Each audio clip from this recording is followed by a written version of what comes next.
Et bonjour à toutes et à tous. Aujourd'hui, on se retrouve pour cette première vidéo du premier chapitre sur la programmation en elle-même, mais sur le papier. C'est-à-dire que l'on ne va pas utiliser les ordinateurs, bien évidemment, dans cette partie de la programmation. C'est plus tard, on va utiliser les ordinateurs pour faire notamment du JavaScript. Mais aujourd'hui, on se retrouve pour les données, c'est-à-dire la data. Les fameuses data, les data centers, les databases. Mais qu'est-ce que c'est vraiment ça? Les données en fin de compte. Eh bien, en type de données, on a les bits, les octets, les mégaoctets, les gigaoctets, les terabytes. Est-ce que vous savez tout ce que ces termes signifient vraiment? Et est-ce que vous savez passer de mégaoctets à gigaoctets, de bits à octets, tout ça? Est-ce que vous savez? Si vous ne savez pas, vous êtes bien évidemment sur la bonne vidéo. Parce qu'aujourd'hui, on va parler de ça. Donc, voici la composition électrique simplifiée d'un ordinateur. Comme vous pouvez le voir, un ordinateur, il est composé de ces fameux interrupteurs-ci, que d'ailleurs je vais appeler switch durant toute cette vidéo. Voilà. Il y a deux positions pour un switch, soit il est ouvert comme ceci, et du coup la petite languette là, que vous pouvez voir ici, symbolisée avec deux petits ronds, eh bien, elle est relevée, comme un pont. Si c'est relevé, les gens ne peuvent pas passer. Donc si le pont est relevé, l'électricité ne pourra pas passer. Par contre, ici, si l'interrupteur il est fermé, hop là, le pont il est refermé, du coup le courant peut passer. Comme si un pont il est bien refermé, eh bien toutes les voitures peuvent passer. Si le pont il est ouvert, les voitures ne peuvent pas passer, sinon elles vont couler, bien évidemment. Et du coup, l'interrupteur, soit il est ouvert, soit il est fermé. C'est comme quand vous allumez par exemple la lumière dans votre maison. Si jamais la lumière est fermée, en fin de compte, l'interrupteur de votre lumière, lui, il est ouvert. C'est-à-dire il ne va pas faire passer le courant. Par contre, dès que l'interrupteur, vous allumez la lumière, en fin de compte, l'interrupteur, lui, il est fermé. Voilà, parce qu'il fait passer le courant dans la lampe. Ça marche comme ça. Et en fin de compte, ces deux positions-ci, on va l'appeler la position 0 quand l'interrupteur est ouvert, c'est-à-dire que le courant ne passe pas, c'est 0. Et quand l'interrupteur il est fermé, c'est-à-dire que le courant, il passe. Voilà, position numéro 1. C'est bien important de savoir ça, parce que dans les exercices, dans la description, vous aurez besoin de dessiner des circuits imprimés comme ça à la va-vite, juste avec soit l'interrupteur est fermé, soit il est ouvert. En fait, je vous mets des 0 et des 1, et une suite de 0 et de 1, et à vous de recréer la suite d'interrupteurs, soit il est ouvert, soit il est fermé. Ah là va vite, c'est pas des vrais circuits de fou, vous inquiétez pas, c'est pas des vrais circuits, c'est juste comme moi je le fais pour bien comprendre. Et du coup, ces 0 et ces 1, on va appeler ça le système binaire, c'est-à-dire c'est un tout nouveau système pour compter. Nous on comptait de 0 jusqu'à 10, mais eux les machines comptent de 0 jusqu'à 1. Vous allez voir, ça change tous les codes. Et du coup, ça en anglais, ça s'appelle le binary system. Parce que bien évidemment, en informatique, on adore tout mettre en anglais, donc c'est bien important de connaître les noms anglais. Et donc, avant d'apprendre à compter en en binaire, on va déjà comprendre comment compter en système décimal. Donc pour rappel, en système décimal, nous avons 10 chiffres, qui sont donc le 0, le 1, le 2, le 3, le 4, le 5, le 6, le 7, le 8 et le 9. Et l'ensemble donc de ces 10 chiffres, pour ça décimale 10 chiffres, sont appelés les chiffres décimaux. Decimal digits en anglais, tout simplement. Vous allez bien comprendre pourquoi j'ai mis decimal digits, parce qu'après on verra pour binaire, et en fait ce sera binary digits. C'est pour ça, système décimal, decimal digits, système binaire, binary digits, tout simplement. Et en fait, comment on fait pour compter en système décimal? Déjà, on utilise les nombres de 0 jusqu'à 9. Puis une fois qu'on ne sait plus compter, qu'est-ce qu'on fait? En fin de compte, le 9 qu'on avait là, on va remettre à 0 dans la colonne des unités, comme ceci, et après, on va rajouter 1 dans la colonne des dizaines. Puis après, derrière, on sait compter. Le 0, après, on repart de 1, 2, 3, 4, 5, jusqu'à 19. Voilà. Puis après, derrière, on ne sait plus compter jusqu'à 19. Le 9, il est bloqué dans la colonne des unités. Donc, on revient à 0. Et dans la colonne des dizaines, on rajoute 1. Parce que ça, on sait faire. Donc après, on fait 0, 1, 2, 3, 4, 5, donc 1, 25, puis jusqu'à 28, 29. Puis une fois qu'on ne sait plus faire avec le 9 dans la colonne des unités, on rajoute 1 dans la colonne des dizaines, c'est-à-dire ça me fait 30, 31, 32, jusqu'à 99. Et une fois qu'on ne sait plus compter avec la colonne des unités, Et bien en fin de compte, on revient, comme j'ai dit, à la colonne des dizaines, mais elle-même, avec la colonne des dizaines, on ne sait plus rien faire. Donc colonne des unités, c'est 0 comme avant. Colonne des dizaines, du coup, ben, on revient à 0 parce que c'est le tout premier chiffre. Une fois qu'on a terminé notre truc de chiffre, on revient au premier chiffre, tout simplement. Donc ici, je vais avoir 0, le 9 se transforme en 0. Ce 9-là va se transformer en 0, vu que j'ai une retenue. Puis après, ça me fait 100. Donc 100, 101. Puis après, derrière, je vais jusqu'à 109, ça on sait faire. Puis une fois que je ne sais plus faire avec le 9, je reviens à 0, puis je mets ma retenue dans mes dizaines. Ça me fait 110. Puis après, 111, 112, jusqu'à 999. Une fois que je ne sais plus faire jusqu'à 999, en fin de compte, le 9, je le remets à 0, je retiens une retenue. Cette retenue, je la donne aux dizaines. C'est que les dizaines non plus ne savent plus faire. Donc, on revient à 0. Ici, on remet un 0. Je retiens toujours ma retenue. Je la donne aux centaines, mais mes centaines ne savent plus non plus, donc elles reviennent à 0 au début. Et derrière, je la donne à mon quatrième slot, le slot des milliers. Et après, je fais ça jusqu'à 9999, puis après, derrière, on remet à 0, puis on remet 1 dans le cinquième slot, c'est-à-dire les dizaines de milliers. Et donc c'est comme ça qu'on va pouvoir compter en système binaire. Sauf que du coup, le système binaire ne se compose pas de 10 chiffres, mais uniquement de 2 chiffres. Comme j'ai dit avant, 0, le courant ne passe pas, 1, le courant y passe. Et donc, ces 2 chiffres, ils sont appelés des bits. En fait, bit, c'est juste l'abréviation anglaise de binary digits. On a pris le B et le I de binary et le T de digit. Ça fait bit. Et le S, c'est juste pour le pluriel. Bits. Tout simplement. C'est ça les bits. Alors ici, je vous ai mis un tableau pour comprendre comment est composé un nombre. Voilà les colonnes hein, pour un nombre décimal. Donc la toute première colonne, c'est les unités. Elles sont appelées les unités, puis après, c'est appelé les dizaines, puis après les centaines, puis après les milliers, les dizaines de milliers, les centaines de milliers, les millions, les dizaines de millions et les centaines de millions. Donc on voit que dans mes unités, j'en ai 9, les dizaines, j'en ai 0, les centaines, j'en ai 4, des milliers, j'en ai 7, les dizaines de milliers, j'en ai 5, les centaines de milliers, j'en ai 4, les millions, j'en ai 8, les dizaines de millions, j'en ai 2, et les centaines de millions, j'en ai 1. Et ici, il faut bien comprendre que le seul slot qui est rempli, c'est le slot des unités. À l'aide. Voilà, c'est le slot des unités, parce qu'il est à 9. C'est-à-dire que le prochain nombre va devoir revenir à 0 au système des unités, puis rajouter 1 dans les dizaines. Une fois que vous avez compris ça, en fin de compte, ça va être pareil pour le système binaire. Sauf qu'au lieu d'appeler ça par des noms compliqués, on fait ça super simple. Le tout premier bit correspondant aux unités, c'est le bit numéro 1, puis après le bit numéro 2, où il y a un 1, le bit numéro 3, il y a un 1, le bit numéro 4, il y a un 1 par exemple, le bit numéro 5, il y a un 0, le bit numéro 6, il y a 0, le bit numéro 7, ici j'ai mis un 1, le 8, j'ai mis un 1, et le 9, j'ai mis un 1. Voilà, ça, j'ai juste mis un nombre. Hein. Un nombre, donc ça fait 111 millions, 1000, 110. Voilà. Ça, c'est un nombre binaire par exemple. Bon, ça se lit pas vraiment comme ça en binaire, vous comprenez bien, c'est genre 1 bit 9, 1 bit 8, 1 bit 7, 0 bit 6, 0 bit 5, 1 bit 4, 1 bit 3, 1 bit 2, 1 bit 1. C'est comme ça qu'on compterait en binaire, simplement. Mais voilà, ça c'est un nombre binaire. Une fois que vous avez compris ça, hein, que le tout premier bit, attention, c'est le tout premier nombre à droite, comme pour les unités. Hein. Parce qu'on va comprendre pourquoi. Pour compter en binaire, du coup, je sais déjà de base que mon tout premier chiffre, c'est 0.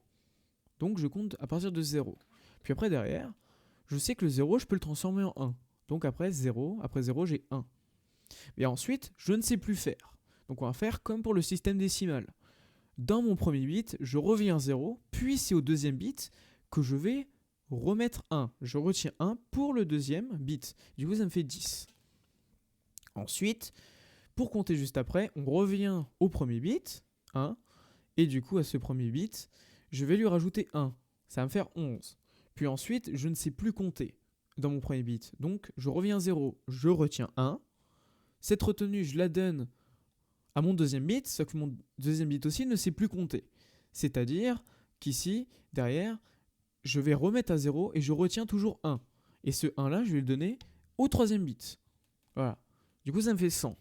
Puis après, derrière, je reviens au premier bit. Hein. C'est pour ça que j'ai dit que le premier bit, c'est le nombre le plus à droite, parce qu'on commence toujours à compter par rapport à ce bit-là. Donc dites-vous que ça c'est le bit 1, ça c'est le bit 2, ça c'est le bit 3.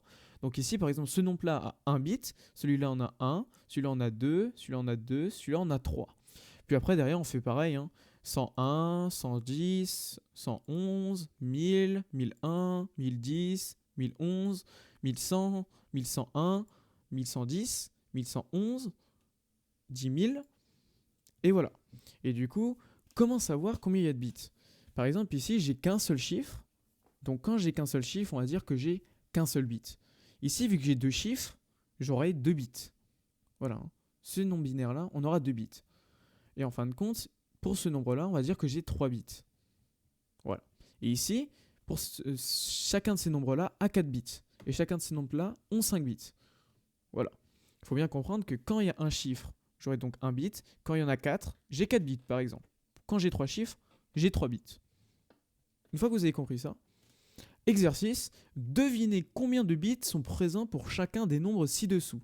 Donc ici, je vous mets toute une liste de nombres, à vous de le faire. Je vais vous montrer comment ça marche pour le tout premier exemple. Puis après, derrière, vous mettrez pause et vous ferez les prochains. Donc ici, on va compter le nombre de bits que j'ai. Ça, c'est le bit numéro 1, le numéro 2, numéro 3, numéro 4, numéro 5, numéro 6, numéro 7, numéro 8, numéro 9. Ici, quand j'ai compté, j'ai 9 chiffres. Donc à votre avis, combien j'aurai de bits? J'ai 9 bits. Voilà, j'ai 9 chiffres dans mon nombre, donc j'ai 9 bits. Parce qu'il n'y a que des 0 et des 1. Attention, quand on n'a pas des 0 et des 1, ce n'est plus du binaire, donc il n'y aura pas de bits. Parce qu'il y a un ou deux pièges dans cet exercice-là, faites attention. Voilà, faites attention. Donc je vous laisse mettre pause et faire l'exercice. Bon, j'espère que vous avez réussi. Je vous montre comment on fait. Hein. Ici, si on compte tout ça, je crois qu'il y en a 19. Voilà, il y a 19 bits. Voilà, ici, si on compte tous les nombres qu'il y a dans ce nombre-là, tous les chiffres qu'il y a dans ce nombre-là, il y en aura 19. Parce qu'en fait, il y a 19 bits. Tout simplement. Ensuite, ici, dans ce nombre-là, si on compte, là, il y a 3 chiffres, là, il y en a 2. Donc, ça me fera 5 bits, parce qu'il y a 5 chiffres. Ici, si on compte bien, il y a 6 chiffres, donc ça fera 6 bits. Ici, il y a 4 chiffres, donc 4 bits. Ici, attention, 2, 4 et 3 ne sont pas des chiffres inclus dans le binaire. Donc ici, vu que ce n'est pas du binaire, il n'y a pas de bits, tout simplement. C'était un des deux pièges que j'avais dit. Et ici, attention, il y a le deuxième piège. Bien qu'ici, il y ait des 1 et des 0, là, on a un 2. Et quand on a un 2, on n'est plus en binaire. On part du principe qu'on est en hexadécimal. Là, c'est de l'hexadécimal, donc c'est-à-dire qu'ici, on sera dans les colonnes des millions, je crois. Ici, on sera dans les colonnes des millions en hexadécimal. Mais ici, vu que ce n'est pas des bits, et vu que l'exercice était de dire le nombre de bits, ici, on n'est pas dans du binaire, donc il n'y a pas de bits. Et ici, pour le huitième, attention, hein, 0 et des 1, c'est bon. Donc c'est bien que des bits. Et après, d'ailleurs, je compte. 1, 2, 3, 4, 5, 6, 7. Il y a 7 bits parce qu'il y a 7 chiffres. Voilà. J'espère que vous avez compris ça. Mais maintenant, quand on revient en arrière, on voit que pour 2 bits, en fin de compte, pour savoir combien il y a de possibilités pour 2 bits, il faut prendre le nombre qui sont compris dans 2 bits et compter aussi les anciens. Parce qu'en fin de compte, pour le premier bit, 0, c'est la même chose que dire que 0, 0. Donc en fait, dans le deuxième bit, je peux aussi faire les tout premiers chiffres. Pareil pour les 3 bits, j'ai ça compris. Parce que par exemple, si on compte, pour faire 3 bits, j'ai 0, 1, 2, non, j'ai pardon, 1, 2, 3, 4, 5, 6, 7, 8 possibilités. 9, 10, 11, 12, 13, 14, 15, 16. Par exemple, ici, j'ai 16 possibilités pour faire 4 bits. Mais nous, ça nous fait chier, par exemple, de calculer pour 15 bits combien il y a de possibilités différentes de nombres à faire pour 15 bits. Voilà, parce que vous imaginez bien que c'est compliqué de savoir pour 15 bits combien de possibilités différentes, vous allez me dire. C'est super difficile, parce que ça veut dire qu'il faut calculer jusqu'au 15e bit à la fin. Que vous voyez, c'est exponentiel, hein, parce qu'au premier bit, j'en avais que 2, ici, là, j'en avais 4, donc au 4e, là, j'en ai déjà 16. Hein. Ça fait 2, 4, 8, 16, puis après, au 5e bit, en fait, j'en aurais 32, 64, 128. Et en fin de compte, ici, on voit un schéma se montrer, en fait, en informatique, pour compter le nombre de possibilités d'un bit, un nombre X de bits, en fin de compte, on doit utiliser les puissances de 2. Dit comme ça, c'est un peu compliqué, donc je vous mets un exemple. Par exemple, ici, on a un nombre qui a composé de 4 bits. Et avec 4 bits, combien de nombres peut-on faire? On peut donc faire 2 puissance 4 combinaisons Mais qu'est-ce qu'une puissance de 2? En fin de compte, ce sont le nombre de fois où on multiplie 2 par lui-même. C'est-à-dire, par exemple, si j'ai 2 puissance 3, c'est 2 fois 2 fois 2, 3 fois. Si j'ai 2 puissance 2, c'est 2 fois 2, 2 fois. J'ai 2 fois le nombre 2. Du coup, par exemple, si j'ai 2 puissance 7, c'est 2 fois 2 fois 2, 7 fois. Voilà. Donc ici, dans 4 bits, ça fait 2 puissance 4 combinaisons de nombres binaires. C'est-à-dire ici, 2 fois 2, 4, fois 2, 8, fois 2, 16. Donc ici, on a 16 possibilités différentes de nombres. Attention. En comparaison avec le système décimal, l'équivalent de 4 bits en système décimal, ce serait, comme on a vu avant là, dans les colonnes, la quatrième colonne, c'est les milliers. Donc on aurait 9999 possibilités différentes en système décimal, vu qu'on compte de 0 jusqu'à 9. Ce serait 9999 4 fois. Donc 9999 trucs différents. Mais en binaire, on n'a que 16 possibilités différentes. Donc vous voyez que c'est pas beaucoup. Et que le système décimal est 10 fois plus puissant que le système binaire, bien sûr. C'est quasiment 10 fois plus rapide. Donc petit exercice, déduisez-en le nombre de possibilités différentes pour chaque bit. Donc on va faire les deux premiers exemples ensemble. Ici j'ai 2 bits. En fin de compte, 2 bits, ça vient, pour savoir le nombre de possibilités, on fait 2 puissance 2, vu qu'ici j'ai 2 bits. Ça me fera donc 4 possibilités, parce que 2 fois 2, 2 fois, c'est 2 fois 2, 4. Voilà. Ensuite, 4 bits. 4 bits, pour savoir combien de possibilités on a, c'est 2 puissance 4. Ça nous fera donc, on a vu avant, 16 possibilités différentes. Maintenant, je vous laisse mettre pause. Et voilà, pour faire ça, prenez une calculatrice, bien évidemment. Moi, j'ai fait ça avec une calculatrice, les calculs. Donc, tout ce qu'on va faire aujourd'hui, prenez des calculatrices, bien sûr. Ne faites pas ça de tête, sinon vous êtes des fous, tout simplement. Donc, du coup, c'est parti pour la correction. 9 bits, j'aurai donc 2 puissance 9 bits. Ça nous donnera donc 512 possibilités. Ensuite, 16 bits, c'est 2 puissance 16 bits, tout simplement, possibilités. Ça me fera donc 65 536 possibilités. Ensuite, pour 32 bits, j'ai 2 puissance 32 bits, donc possibilités. Ça me fera donc 4 294 967 294 967 296 possibilités. Ensuite, pour 64 bits, vous allez voir, c'est de plus en plus exponentiel. Pour 64 bits, du coup, c'est 2 puissance 64, c'est-à-dire 2 fois 2 fois 2, 64 fois. Et ça nous fait 1,844674407 fois 10 puissance 19 possibilités. C'est énorme. Pour 75 bits, du coup, c'est 2 puissance 75, ça nous fait 3,777893186 fois 10 puissance 22 possibilités. Ça aussi, c'est énorme. Ensuite, pour 2 puissance 8, pour 8 bits, c'est 2 puissance 8, ça nous fait donc 256 possibilités. Et pour 10 bits, ça fait 2 puissance 10, donc 1024 possibilités. Et pour 100 bits, c'est 2 puissance 100, c'est énorme, c'est 1,2676506, soit 10 puissance 30 possibilités. Comme vous pouvez voir, c'est énorme. Vraiment, c'est énorme. Et comme les bits, ça devient de plus en plus haut les nombres, c'est pour ça qu'on a créé des unités de mesure. Et en fin de compte, on va créer le octet. On le regroupe chaque 8 bits. Tous les 8 bits, on crée un nouveau groupe qu'on appelle les octets. C'est-à-dire que un octet, en fin de compte, c'est 8 bits. Voilà. Donc pour convertir des bits en octets, on divise le nombre de bits par 8. Vu que j'ai dit que chaque octet contient 8 bits. Donc en fait, pour transformer les bits en octets, on divise toujours par 8. Et par contre, pour convertir les octets en bits, on fait l'inverse. C'est-à-dire on multiplie le nombre d'octets par 8. Voilà. Un petit exemple, j'ai 8 bits, je veux savoir combien ça me fait d'octets. Donc je divise 8 par 8, ça me donne donc un octet. Parce que 8 divisé par 8, ça fait 1.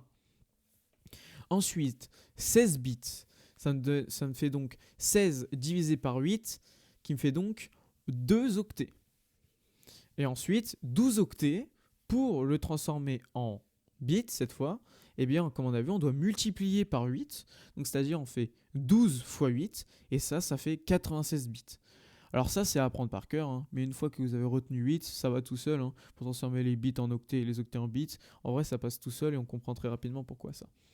Note, attention, octet en anglais se dit bytes et s'écrit avec un B majuscule. Attention à ne pas se tromper, parce que B minuscule, c'est bits, c'est-à-dire les bits. Par contre, bytes, avec un grand B, voilà, en fait, c'est des octets, c'est la même chose que les octets. Et on va voir ça en fait dans cet exercice de conversion. Donc je vous fais le premier ensemble, et ensuite, je vous laisse le faire tout seul.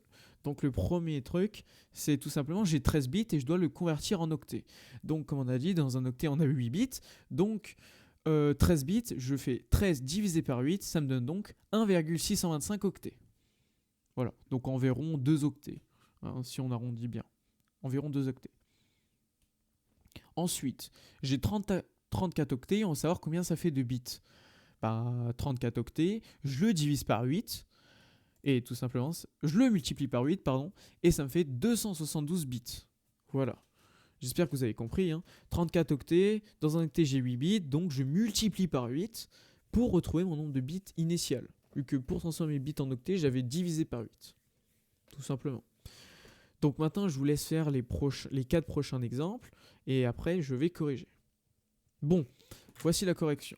123 bytes, pardon, B majuscule c'est bytes, donc bytes c'est l'anglais de octet, donc c'est la même chose que si j'avais 123 O, donc pour octet. Est égal à combien de bits? Donc on avait dit un byte, donc un octet, c'est 8 bits. Donc toujours pareil, on va multiplier en fait 123 par 8, et ça fait donc 984 bits, tout simplement. Ensuite, 321 bits, ça me fait combien d'octets? Ici, c'est B minuscule, donc ce ne sont pas des bytes, ce sont bien des bits. Attention à ne pas se tromper, je le rappelle. Je vais souvent vous le dire, attention à ne pas se tromper, il ne faut pas se tromper. Voilà, donc 321 bits, pour transformer en octet, un octet c'est 8 bits, donc on divise 321 bits par 8. Et ça nous donne donc 40,125 octets. Ensuite, on a 123 octets qui est égal à combien de grand B? Et grand B, c'était des bytes. Bytes, ça signifie octet en anglais.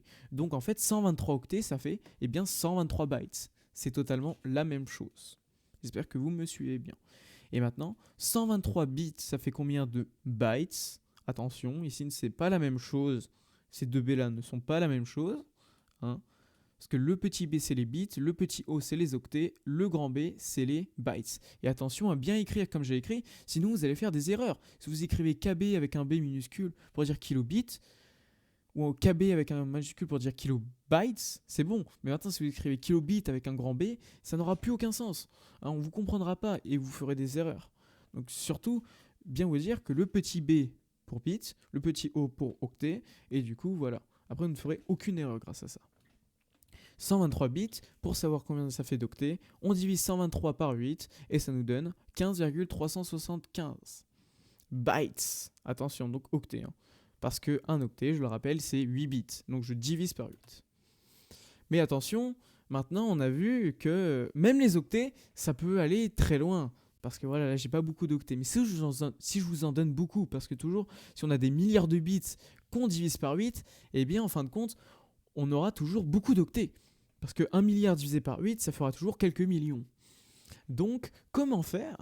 Eh bien, l'octet, ça va faire comme les unités de mesure traditionnelles.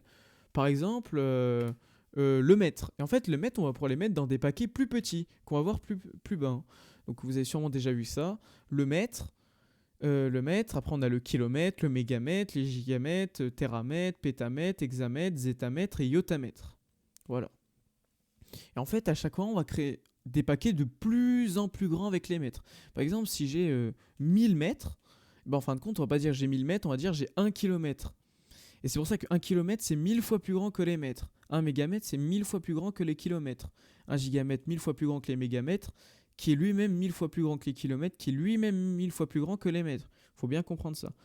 Donc pour aller de là, pour transformer le mètre en kilomètre puis en mégamètre, on doit diviser par 1000. Pour aller de la toute droite à la toute gauche, on doit diviser par 1000. Et pour aller de la toute gauche à la toute droite, on doit à chaque fois multiplier par 1000. Tout simplement. Parce qu'en fait, 1 yotamètre, c'est 10 puissance 24 mètres. 1 mégamètre, c'est 10 puissance 6 mètres. 1 kilomètre, c'est 10 puissance 3 mètres, etc., etc. Si je veux transformer les mètres en kilomètres, je dois diviser par 1000, diviser mégamètre encore par 1000, etc. Voilà. Et ensuite, on va pouvoir faire la même chose avec les octets ou les bits maintenant. Mais attention, contrairement aux unités de mesure habituelles comme le mètre avant, hein, ici on a dit qu'on faisait ça par 1000 à chaque fois. Mais pour les octets et les bits, on a des puissances de 2 et pas des puissances de 10. Donc on ne multipliera pas par 1000 et on multipliera par la puissance de 2 la plus proche. Et la puissance de 2 la plus proche, c'est 2 puissance 10 octets, qui nous fait donc 1024 octets. Donc c'est pas forcément un paquet de 1000, mais un paquet de 1024. Attention, c'est un tout petit peu plus. Et c'est pour ça par exemple que 2000 mégabytes ne font pas 2 gigabytes. Ou 2000 mégaoctets ne font pas 2 gigaoctets. Non, ça fait un peu moins, ça fait 1,17 gigaoctets. Vous comprenez bien, j'espère. Ah bah un truc du genre. J'ai pas compté, hein, je le fais de tête. Et du coup, voilà, on a toujours le même, un octet, un kilooctet, un mégaoctet, un gigaoctet, téraoctet, pétaoctet, hexaoctet, zétaoctet, iotaoctet. Tous ces noms-là sont à apprendre par cœur. Voilà, et dans l'ordre si possible aussi. Hein. C'est-à-dire qu'un octet, pour passer de l'octet au kilooctet, on doit diviser par 1024. Pour passer du kilooctet au mégaoctet, on divise par 1024. Parce qu'en fin de compte, un kilooctet, c'est 1000 fois plus grand qu'un octet. Donc on doit diviser par 1024. Le mégaoctet est 1000 fois plus grand que l'octet. Le kilooctet, pardon. Donc on doit rediviser par 1024. Par contre, si je veux passer du mégaoctet au kilooctet, cette fois je dois remultiplier par 1024. Comprenez bien. Dans ce sens-ci, c'est fois 1024, de gauche à droite fois 1024, de droite à gauche fois 1024. Et pas fois 1000, attention, sinon vous aurez tout faux. Donc un petit exemple, j'ai 9 milliards 663 millions 676 416 octets. Et je veux savoir combien ça fait, par exemple, ici, de gigaoctets. Bah, en fin de compte, je vais déjà diviser par 1024 pour trouver combien ça fait de kilooctets. Et en fait, du coup, je divise 9 milliards 663 millions 676 416 par 1024. Et ça me donne donc 9 437 184 kilooctets. Maintenant, c'est toujours trop, hein. Nous on veut des gigaoctets, je le rappelle, donc je dois toujours diviser par 1024. Et le paquet juste après, c'est les mégaoctets. Donc je divise 9 437 184 kilooctets par 1024 pour trouver les mégaoctets. Ça, pardon, il y a un problème, je crois. C'est le même nombre. Pourquoi c'est le même nombre entre là et là? Bref, ça doit faire un autre nombre. Et ce autre nombre-là, quand on le divise, ça donne 9. Bien sûr, hein, c'est pas ce nombre-là. Vous en doutez bien, il y a un problème ici. Je sais pas combien ça fait parce que j'ai pas fait le calcul. Faites le calcul vous-même. À la fin, vous aurez des MO. Et ces MO, quand vous les divisez par 1024, ça vous donnera 9 GO. J'ai pas vérifié assez bien en profondeur le truc. Il y aura sûrement d'autres coquilles, je pense. Note, on peut toujours passer les octets en bits en multipliant par 8. Ce sera plus des mégaoctets, mais des mégabits. Tout simplement, si ici j'avais mes 9 gigaoctets, que je multiplie par 8, ça me fera donc 72 gigabits. Voilà, 9 gigaoctets x 8, 72 gigabits. Tout simplement. De plus, vous pourrez des fois aussi trouver un I entre la première lettre et le O ou le B. C'est-à-dire, ou le B pour bytes, hein, pour les octets ou le O. C'est-à-dire des GIO ou des GIB, majuscule, gigabytes. En fait, ça signifie juste giga informatique octet, giga informatique bytes, tout simplement. Ça signifie ça. C'est juste pour signifier que ici, le iota, c'est pas par 1000, mais par 1024. Ça permet de ne pas faire d'amalgame et de ne pas faire d'erreur. Vu que tu as un i, tu dis ok, c'est 1024, ce n'est pas 1000. Parce qu'en soi, normalement, iota, c'est par 1000, zeta, c'est par 1000. Mais ZIO, c'est par 1024. Parce qu'en informatique, on fait pas totalement pareil qu'en grammes, qu'en litres, qu'en mètres. Voilà, ce n'est pas totalement les mêmes. Vous comprendrez bien. Allez, dernière ligne droite, courage. Donc cet exercice-ci, on a 4 trucs différents. On va faire le premier ensemble et après on verra les différents trucs. Et attention, ici ce n'est pas kilobits pour la dernière, mais ce sont des mégabits. Attention, ici on part déjà avec des mégabits. C'est pas 12 288 kilobits, mais c'est 12 288 mégabits. Je viens de voir, c'est des mégabits. Parce que je connais les réponses et c'est pas ça, il y a aussi encore une erreur ici. Donc 3 gigabits, ça nous fait donc combien en MO? Donc pour ça, déjà, on va aller au paquet d'en dessous. Pour aller au paquet d'en dessous, on doit multiplier par 1024. Et le paquet d'en dessous, des gigas, c'est les mégas. Donc 3 fois 1024, ça fait 3072 mégabits. Voilà. Mais attention, nous, c'était pas des mégabits qu'on voulait, c'était des mégaoctets. Donc maintenant, vu que j'ai des bits, je dois diviser par 1024 pour avoir des mégaoctets. Donc je divise 3072 par 8 et ça donne 384 mégaoctets. Tout simplement. Voilà, j'espère que vous avez compris ça. Maintenant, je vous laisse faire les 3 derniers calculs. En pensant bien qu'ici, ce n'est pas des kilobytes, pardon, mais des mégabytes. Voilà. Bon, j'espère que vous avez compris. Maintenant, on corrige. 3072 mégabytes, ça fait combien de gigaoctets? Donc, méga, giga, giga, c'est au-dessus de méga. Donc, on sait qu'on va devoir déjà diviser par 1024. Donc, on prend le 3072, on les divise par 1024, ça fait donc,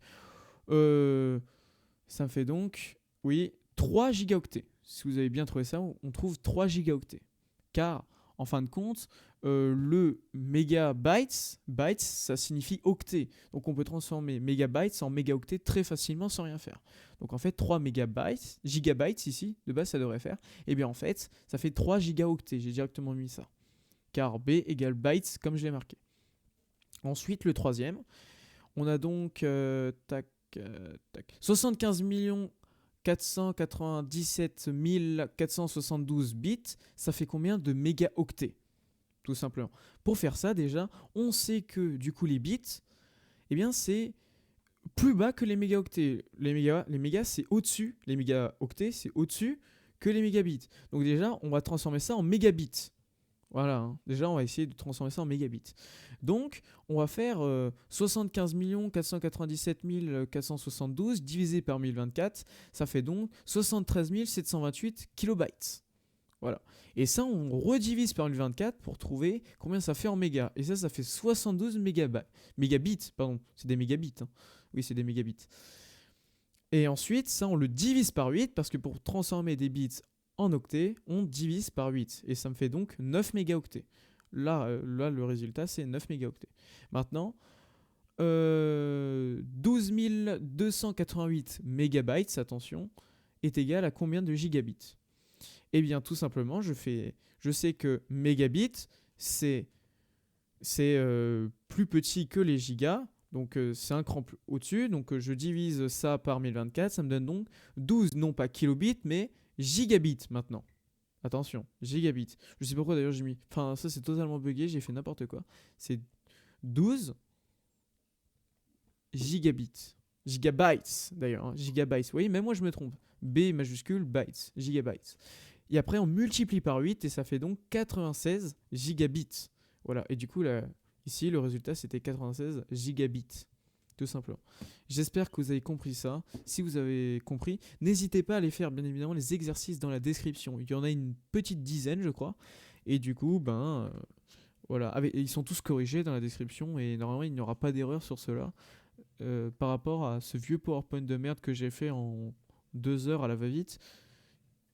Lui, les exercices dans la description sont une véritable plus-value et eux sont normalement, je l'espère, bien corrigés, sans faute. Ils sont tous corrigés et vous pourrez à la fin, grâce au barème, vous mettre des points. Je vous mets le nombre de points, c'est à vous de vous mettre les noms, le nombre de points. Puis après, derrière, vous verrez combien vous avez, une note sur 20 pour savoir si vous êtes fort ou pas sur cette notion-ci, tout simplement. Donc maintenant, on fait une petite synthèse de tout ce qu'on a vu aujourd'hui. Donc déjà, on avait vu que les ordinateurs sont composés de switches, voilà, donc d'interrupteurs, hein, ces fameux switches comme je les appelle. Lorsqu'un switch est ouvert, alors l'on appelle la situation 0. Le switch est en position 0. Par contre, lorsqu'il est fermé, on appelle ça la position numéro 1. Si jamais l'interrupteur est fermé, alors il est en position 1. Simplement. L'on peut donc dresser ici un nouveau système de calcul, le binaire. Ensuite, du coup, les décimales telles qu'on les connaît, donc de 0 jusqu'à 9, compter de 0 jusqu'à 9, elles se transforment en bits, c'est-à-dire on n'accueille que 2 chiffres possibles, 0 ou 1. Et après, on a déjà terminé notre chiffre. Que pour une décimale, on compte de 0 jusqu'à 9 et après on a terminé. Là, on compte de 0 jusqu'à 1, c'est tout. Ensuite, pour compter le nombre de compositions possibles de chiffres avec un nombre donné de bits, on utilise donc les puissances de 2. Avec un nombre n 2 bits, si on a n bits, j'ai 2 puissance n possibilités, tout simplement. Donc en fait, les puissances de 2, c'est 2, 4, 8, 16, 32, 64, 128, 256, 512, 1024, 2048, 4096, 8192, et plus encore. Voilà. Ensuite, les bits étant vraiment nombreux, on peut les diviser en de plus petits paquets, appelés octets. Alors, du coup, on dira qu'un octet est égal à 8 bits, et donc 8 bits sont égales à un octet. C'est-à-dire, pour convertir des octets en bits, on multiplie par 8, et pour diviser des bits en octets, on divise par 8. Voilà. Ensuite, du coup, les octets, ou appelés aussi bytes avec un grand B, je le rappelle, en anglais, sont encore d'énormes données de stockage, c'est-à-dire on va les diviser en d'encore plus petits paquets, de 1024 bits ou octets. Voilà, parce qu'on peut faire ça aussi avec les bits, comme on a vu. Par exemple, on a les kilo-octets ou les kilobytes et aussi les kilobits. Les mégaoctets, les mégabytes ou les mégabits. Les gigaoctets, les gigabytes ou les gigabits. Les téraoctets, les terabytes ou les terabits. Tout simplement. Etc. jusqu'au iota. Iota bytes, iota octets et iota bits, ce sont les tout derniers trucs qu'on a inventés. Après, il n'y en a plus au-dessus. Tout simplement. Et enfin, les unités de mesure bits et octets sont donc super faciles à convertir, hein, vu qu'on sait comment convertir des octets en bits et comment faire pour faire des paquets de plus en plus grands. Ça nous permettra donc de faire des calculs de données avec, à l'instar des grammes, des litres ou des mètres. Voilà.